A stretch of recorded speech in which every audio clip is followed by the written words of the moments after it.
All right, I think we can start. Others will join us as we continue. All right, hi everyone. My name is Adibali.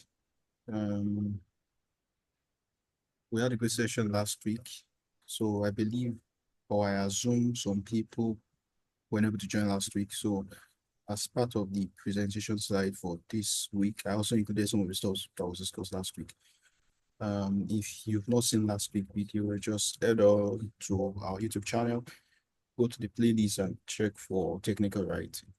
So you would find a video, right? And I'm so glad you're in technical writing class because it's a niche that, as I said in the last video, not everybody have been able to explore the potentiality in the niche, right? It's a good niche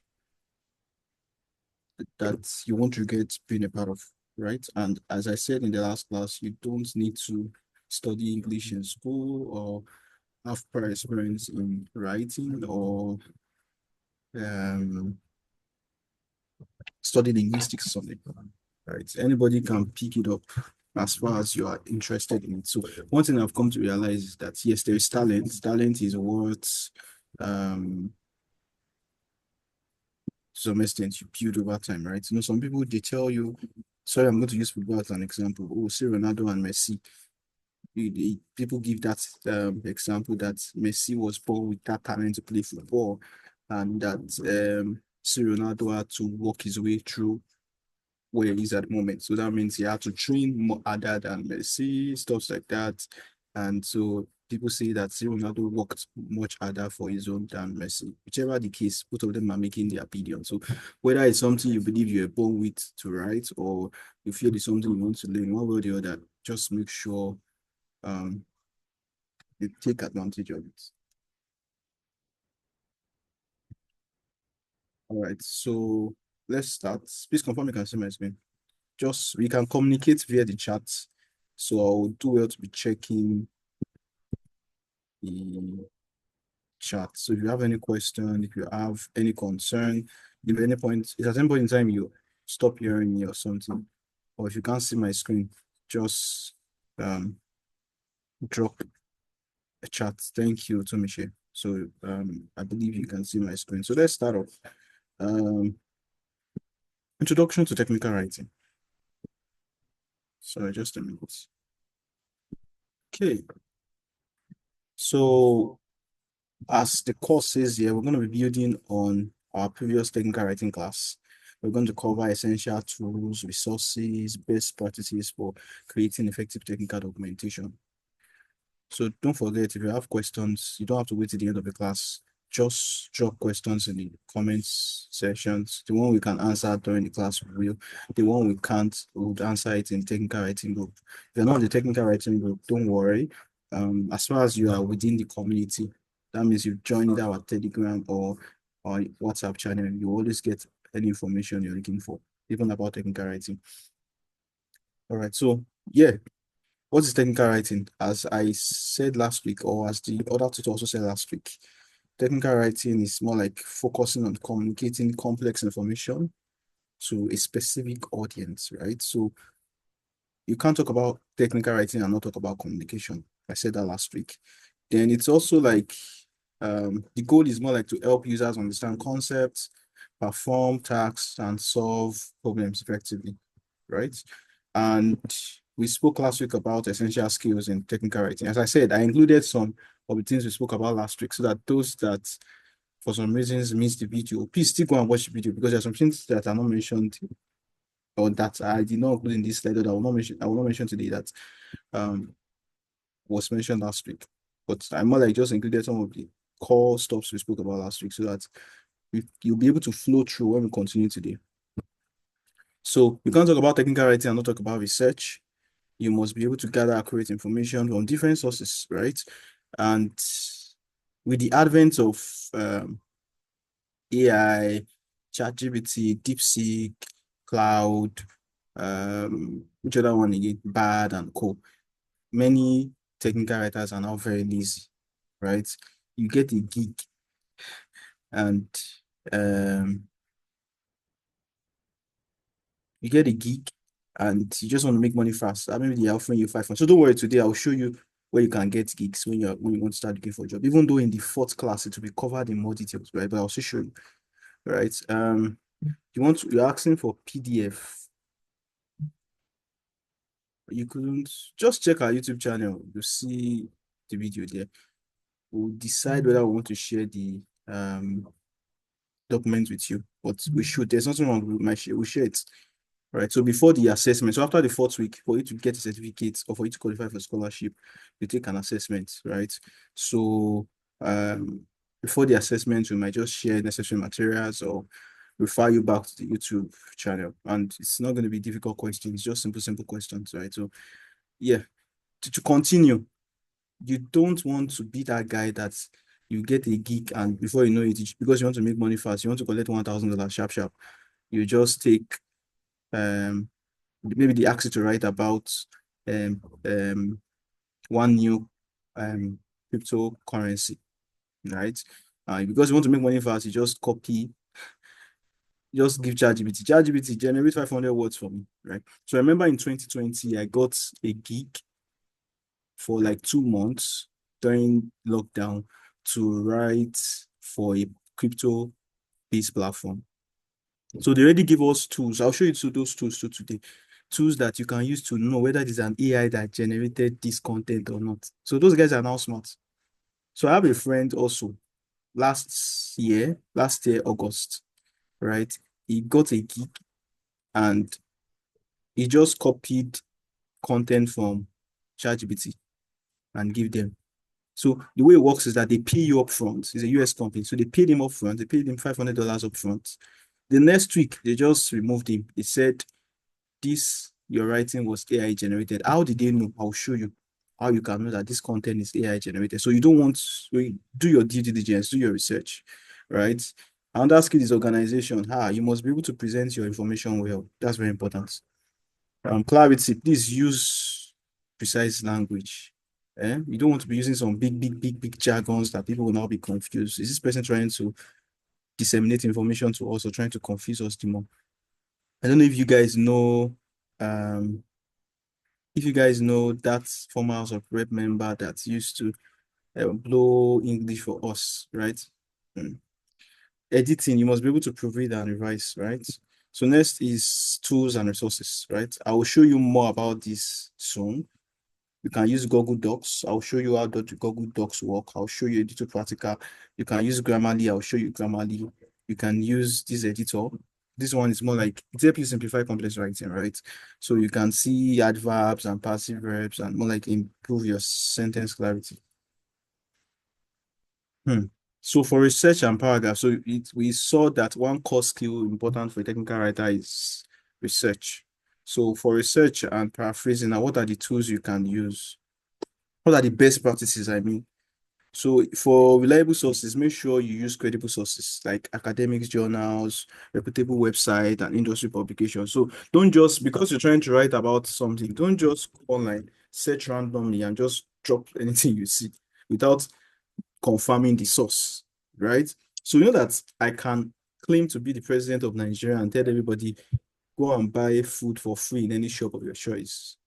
The government of Nigeria have paid for it, right? If you don't confirm, and I can just sign on behalf of Tinubu and just put his picture there and just put it everywhere, right? If you don't confirm that it is truly from Tinubu, you might sleep in cell the next day because any shop you go to, they might call police to come and arrest you. So the same way you need to verify the source of the information. Also, when you're writing, in some cases, you have to even cite them. I'll talk about citing. When you're writing, make sure your source is valid. That's why AI tools, if you are using AI as your source. Okay. So proper citation attribute information to the original source. There's what we call plagiarism. So I'll also show you tools that you can use to detect plagiarism. So you might say that for some of you, there are some platforms you go to and they tell you that you have to submit. So then when I was more like trying to get into the technical writing niche. I searched for websites that can apply for jobs. And for some of those jobs, they said we should submit sample writings. They gave us tasks actually, like, okay, write about this. Don't worry, even if you don't pick, you will pay you like $10, right? So there are platforms like that. I'll show you some. If I can't, I'll share some links in the group chat or on the channel. So I wrote some stuffs. I didn't check for plagiarism, and they didn't get back to me. I was kind of like wondering why now. This stuff I wrote was very good. I packaged it well. I didn't even use AI to like that. I make sure I rephrase and do something else. So why is it that they didn't get back to me? It was really later I realized that, oh, I plagiarized, right? So when it comes to paraphrasing, you must be able to paraphrase information in your own words. So even if you are using sources and tools and all that, make sure there is originality in what you are passing across. Make sure there is originality. Let it be real. Paraphrase your information. Use your own words. Even if you use AI to help you, use your own words, right? It gives life.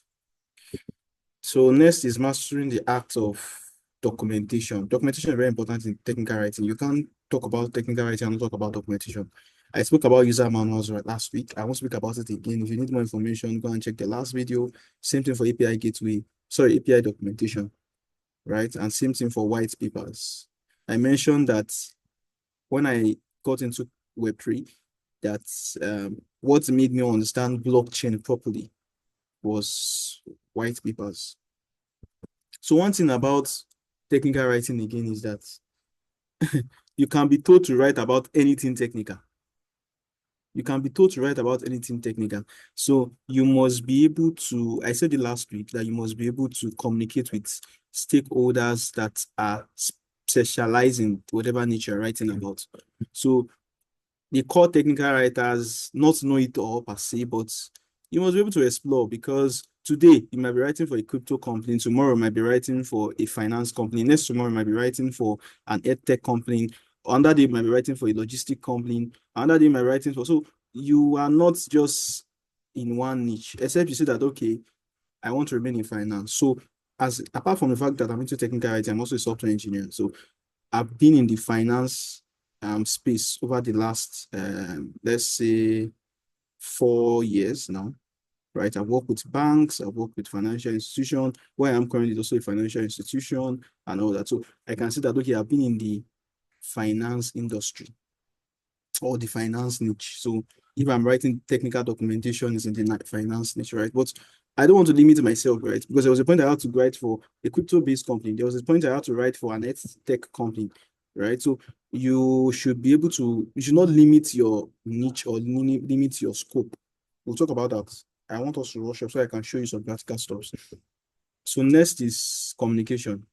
So understand your audience. Very important, right? If you're writing for children between the age of 5 and let's say 15, there are some words you can't use. You use storytelling pattern to disseminate information. Children like stories, right? So you are communicating in form of stories to them to make them understand. In the case of you are talking to a professor, now professor does not really need story per se. If your audience are professors and doctors and experts in a particular niche, you want to be careful not to say something that they'll be like, hey, what are you talking about? So understand your audience. Am I writing to kids, or am I writing to those that understand this sector? Or am I writing to people that don't know about this sector? So you must be able to understand and tailor your language and your content to the reader's level of understanding. So if you are working for OP, for example, if you're a technical writer for OP, I'm sure many of you know OP, right?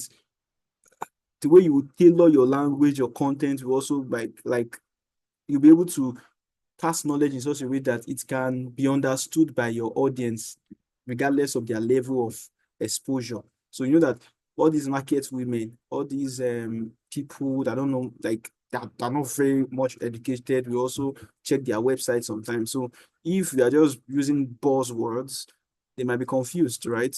Also very important.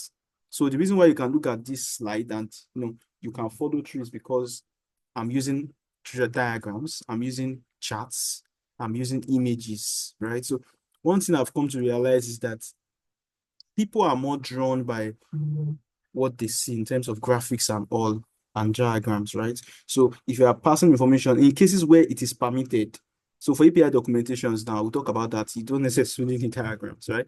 But we'll talk about that. Feedback. This is very, very, very, very important. You must be able to get feedback from your audience. So I'll show you my Medium account. I've written some content on Medium. I'll show you. I'll show you, if I have time, I'll show you on that platform that I write for and some of the content I've written, right? If you are free, you can also check um, the data science class, the first week class. The tutor that took the class currently writes for Data Camp, and that camp is one of the most recognized platform for data science and data analysis enthusiasts across the world.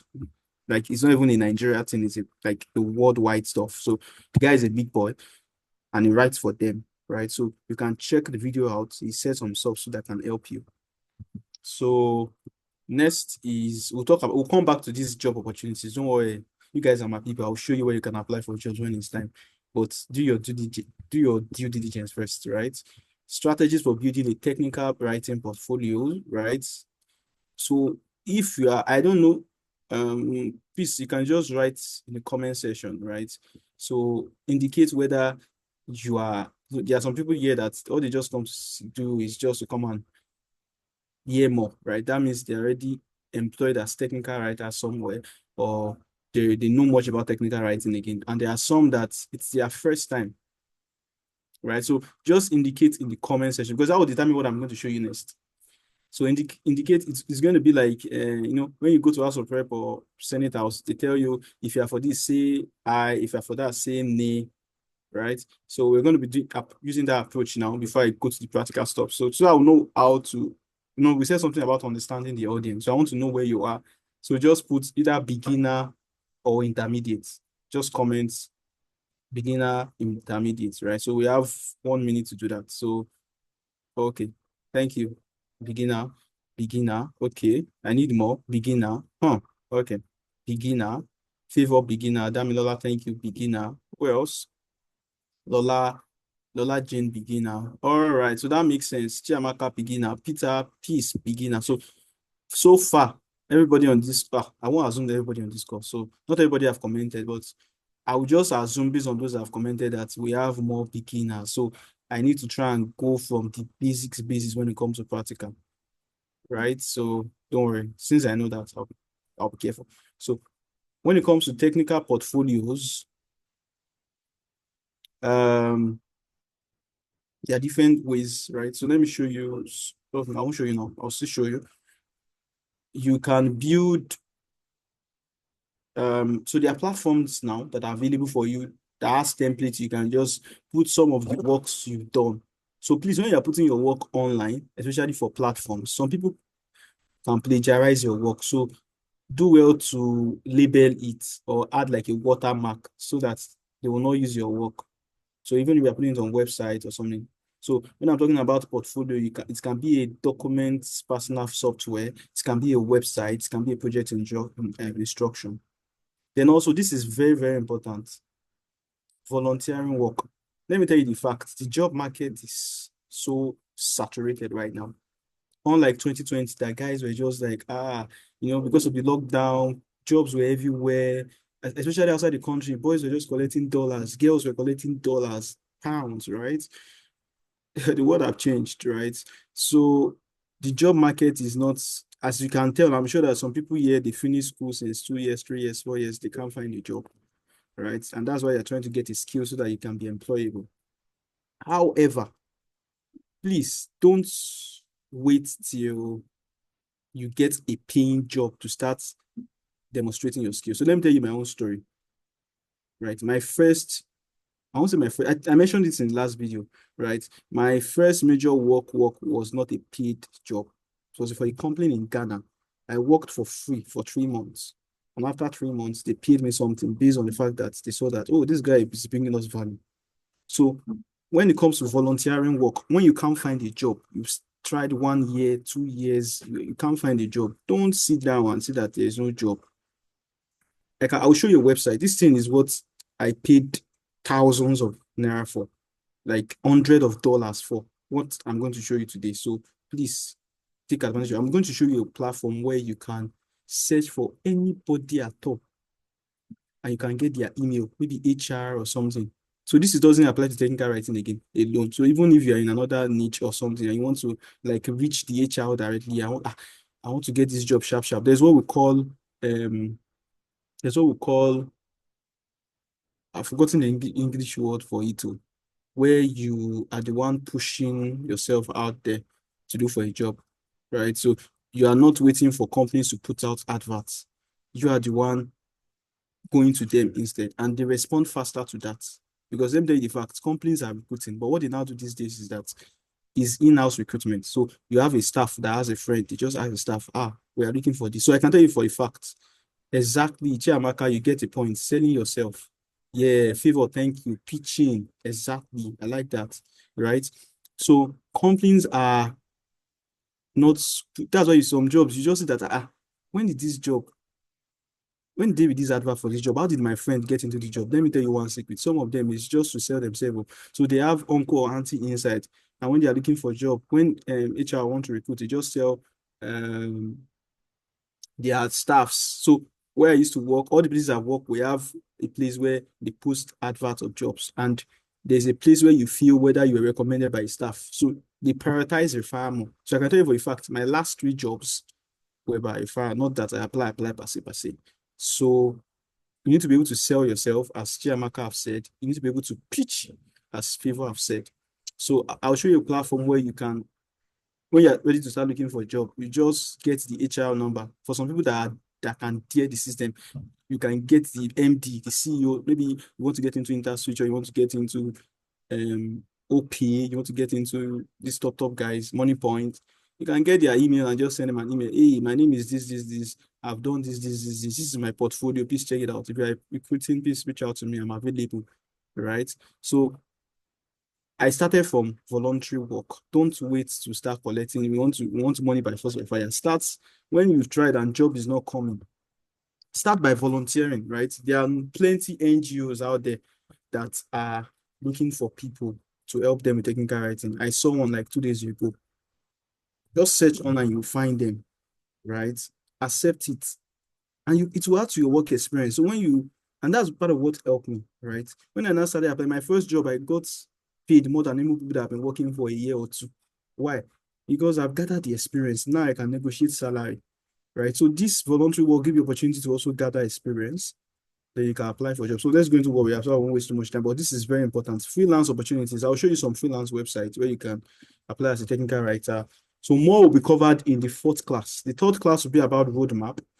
How can I get from knowing nothing to becoming an expert? We'll have a special guest to come take us on that. So if you're wondering, how do I start? Where do I start from? What courses should I go for? I'll show you some today, but the guy will go more into it next class. Then the final class, we'll have the same guy will also talk about preparing for interviews, work ethics. What do I do on my first day when I become taking a writer? Because there's what we call work fright. You just find yourself resuming in a new place. You don't have experience before. Some of you lied in your interview just to get into the job.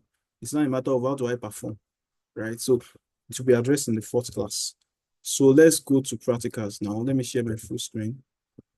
So if you have any question, please drop it in the chat. Um, I'm looking at the chat session. Okay, so let me share my full screen. So please confirm when you can see my screen. Technical writing introductory practical tool outline. Essential tools for technical writing. So drop a comment if you can see that now. Okay, good. So okay, thanks. Thank you very much. Thank you, Chiamaka. Thank you. Thank you, Commissioner. So we're going to be breaking the tools down into several parts, right? So we'll start with tools for technical writing. So if I even want to start safe, what can I use and what is it used for? So we'll talk about, don't worry, I'll share this. This is worth thousands of dollars, but I'll share it. Don't worry, I'll share it for free, right? So writing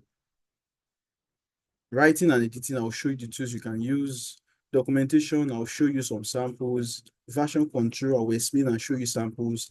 API documentation, I didn't talk about that very well, but I'll talk about it and show you how it looks like and how what to use it for. Screenshot and video documentation. People don't know about video documentation. When it comes to technical writing, they just think you are writing on boys are cashing out with video documentation, like they are cashing out. And the popular tool for video documentation is Loom, right? Similar to Zoom. Then content management and publishing. If you want to publish, you can also use some tools. I'll show you where you can apply for freelance jobs, Upwork, Fiverr, freelancer, people per hour. This one, look at it very well. I will show you where you can apply for jobs. This one, I'm not showing you Nigerian jobs. So the goal is you want to start making dollars too, right? I'll show you some samples. I'll show you open source where you can contribute to project for free. So you are looking for a job, you've not seen a job, you can join community of technical writers and just they post job almost every time. You can take up open source. So I will explain what open source is. You can take up projects and learn from it, and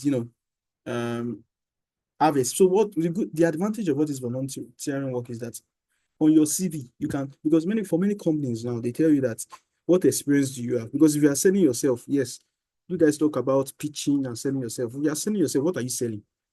You don't have a portfolio, you don't have an experience at all, at all. Some people will just lie on their CV and just put something there, but you must be able to defend it, right? So what are you showing? Joining all these open source projects, contributing to open source projects, volunteering as a technical writer gives you that leverage, right? My first job, I just put it there. They were looking for, for all this, when I wanted to get into Stanbic Bank. No, for all these banks, they tell you, all this finance company, they tell you that you must have experience in finance. That's why you notice if you have an uncle or an auntie that used to work in Access Bank and jump to UPA or jump to Fidelity, that's the way it works. Banks are always pitching talents from each other, right? Because they want people that already have experience in that field. So let's say you're coming from an edutech company into finance, they might not consider you, but they will consider someone that is coming from, let's say, from OP and wants to join Money Points because they already understand the ecosystem, right? So when you are volunteering, it gives you leverage. On your resume, you won't put volunteering, just put technical writer. So if they ask you, do you have experience as a technical writer? You say yes. That's the advantage. Then we also talk about how to get started. Where can I get free courses? For many people here, I can't afford to pay for course, so I'm just managing myself. I'll show you. Then guides on how to write. Then I also show you all these things I say I want to show you. I don't think I can show you everything, right? But think I've put a link here. So you can when you control click on each of them to take you to the website. As I said, this thing is worth billions of naira. So treat it with caution. Some people will go and sell this and make money from it because it's outlined almost everything we need to become a technical writer. So how to contribute to open source projects, how to gain experience, technical writing communities you can join, applying for jobs, blogs you can follow if you want to take documentation, right? So let's start. Let's start with writing and editing. So if I want to write, what are the tools I can use to write and edit? So in our slide, let me go back to the slide. Okay, you can't see the slide because I'm just sharing. But in the slide, I spoke about proofreading, I spoke about paraphrasing and editing, right? So these tools will help you. So let's start with Google Docs. So let me go to Google Docs.